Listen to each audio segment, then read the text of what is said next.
Mga kasalanan ng sangkatauhan. Roma 1 verse 18-32.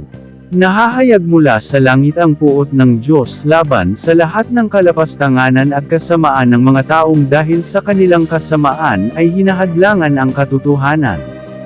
Sapagkat ang maaaring malaman tungkol sa Diyos ay maliwanag, dahil iyon ay ipinapahayag sa kanila ng Diyos. Mula pa nang likhain ng Diyos ang sanlibutan, ang kanyang likas na hindi nakikita, ang kanyang kapangyarihang walang hanggan at ang kanyang pagka-Diyos, ay maliwanag na inihahayag ng kanyang mga ginawa. Kaya't wala na silang maidadahilan pa. Kahit nakilala nila ang Diyos, siya'y hindi nila pinarangalan bilang Diyos, ni pinasalamatan man. Sa halip, naghaka-haka sila ng mga bagay na walang kabuluhan kaya't nagdilim ang hangal nilang pag-iisip. Sila'y nagmamarunong ngunit lumitaw na sila'y mga hangal.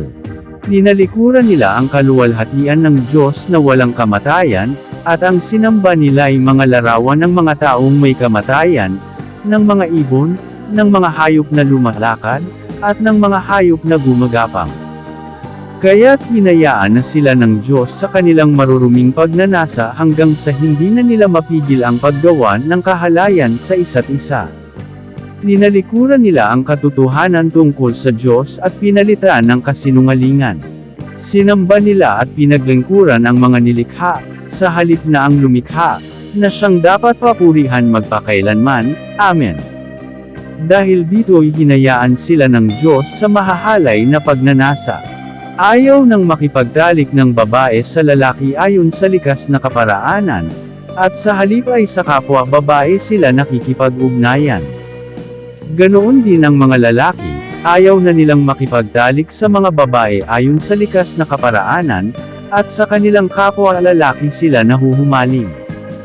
Ginagawa nila ang mga kasuklam-suklam na bagay, kaya't sila'y paparusahan ng nararapat sa kanilang masasamang gawa. Dahil ayaw nilang kilalanin ang Diyos, hinayaan sila ng Diyos sa masasamang pag-iisip at sa mga gawaing kasuklam-suklam.